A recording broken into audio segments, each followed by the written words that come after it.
My name is Lizette Rodriguez. I am a nursing student at Indiana State University.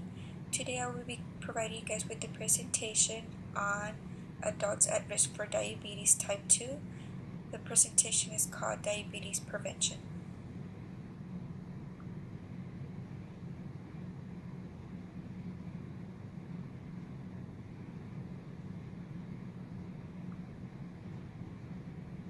This presentation is for my health community class. The population at risk we will be focusing on is adults at risk for diabetes type 2. I do strongly believe the learning objectives for the presentation today would be 1. Define the basic disease process of type 2 diabetes. 2.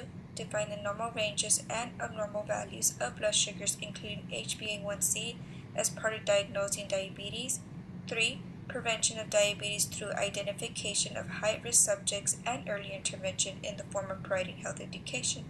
And 4. Understanding the complications associated with diabetes.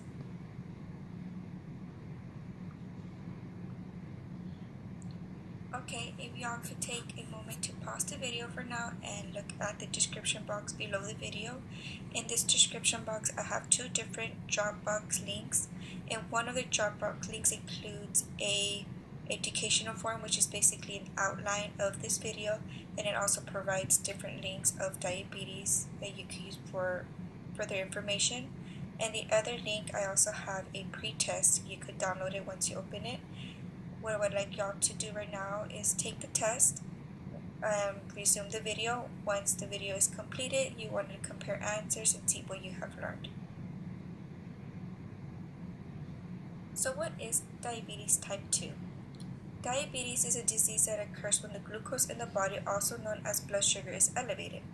Blood sugar is the main source of energy, and it is provided from the foods that are consumed by us. Insulin is a hormone made by the pancreas that helps glucose from food get into the cells to be used for energy. Sometimes the body is unable to make enough or any insulin, which causes the glucose to remain high in the blood and unable to reach the cells. Type 2 diabetes is the most common type of diabetes.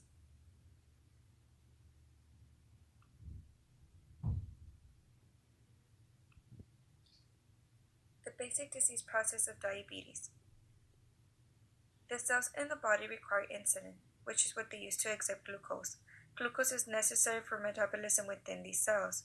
For someone with type 2 diabetes, the body cells become desensitized to insulin, a process called insulin resistance, and they stop accepting it, causing glucose levels to rise. This leads the pancreas to work even harder, producing more insulin. Finally, pancreas wear out and stop producing the levels of insulin necessary to process the glucose in the bloodstream. The insulin desensitization process may be the result of inherited traits or may be a result from a diet high in fat and sugar.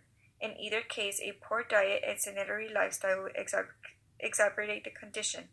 What happens next is that complications arise with diabetes, but I will discuss with you guys that in a later slide.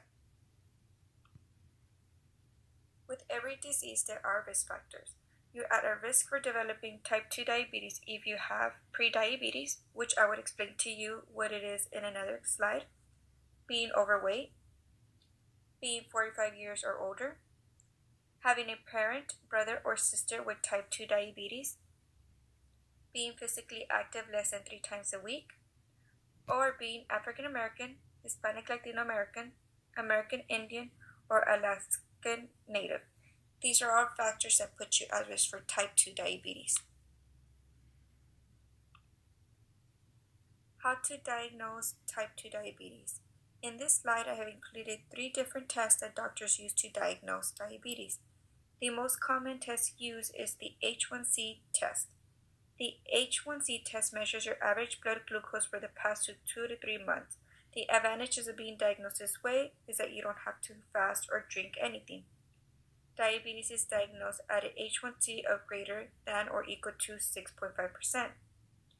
You're considered pre-diabetic if your results become between 5.7% to 6.4%. This is when doctors speak to you directly in making lifestyle modifications so you won't become diabetic, which will be a 6.5 and higher. A normal result is anything less than 5.7%. The other test is called fasting plasma glucose (FPG). This test checks your fasting glucose levels. Fasting means after not having anything to drink for at least 8 hours before your test. This test is usually done first thing in the morning before breakfast. A normal result is anything less than 100. Prediabetes is anything between 100 to 125, and diabetes is anything over 126. The next test is called Oral Glucose Tolerance Test, OGTT. This is a 2-hour test that checks your blood glucose levels before and 2 hours after you drink a special sweet drink. This tells your doctor how your body processes glucose. A normal result is anything less than 140. Pre-diabetic is anything between 140 and 199, and diabetes is anything greater than 200. This last test is specifically used more on women that are pregnant.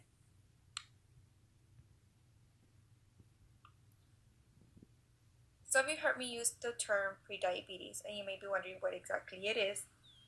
Before people develop type 2 diabetes, they almost always have what is called prediabetes. Blood glucose levels that are higher than normal, but not yet enough to be diagnosed as diabetes. Doctors sometimes refer prediabetes as impaired glucose tolerance, IGT, or impaired fasting glucose, IFG, depending on what test was used when it was detected. The condition puts you at a higher risk for developing type 2 diabetes and cardiovascular disease. There are no clear symptoms. Some people with prediabetes may have symptoms of diabetes or even problems with diabetes already. Some people may never even know they have it because diabetes sometimes shows no symptoms. Usually find out when you have prediabetes when you've been tested for it. As I mentioned before, if you are pre-diabetic, you will have an H1C level of 5.7% between 6.4%, a fasting glucose of 100 between 125, and an OGTT 2-hour blood glucose of 140 between 199. The following are symptoms of diabetes that are typical. However, some people with type 2 diabetes have symptoms so mild that they go unnoticed. Some of the common symptoms are often urinating, feeling very thirsty, feeling very hungry even after you're eating, extreme fatigue, blurry vision, cuts and bruises that heal very slowly, and weight loss. At times there will be tingling pain or numbness that are felt in hands and feet.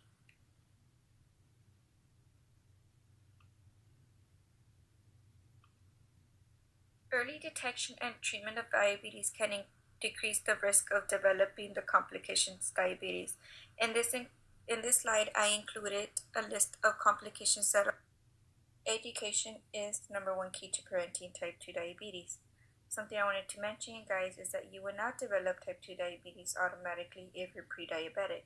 For some people with pre-diabetes, early treatment can actually return blood glucose levels to normal range. Research actually shows that you can lower your risk for type 2 diabetes by 58% by losing 7% of your body weight and exercising moderately, which is 30 minutes a day, 5 days a week. There's also a very interesting test that you could take online called the risk test in the American Diabetes Association website. And there is also city seminars and health fairs you could attend in your city that will provide you with more information on diabetes. Alright guys, thank you. We have reached the end of this presentation. As I mentioned, education is crucial in preventing diabetes and any other type of disease.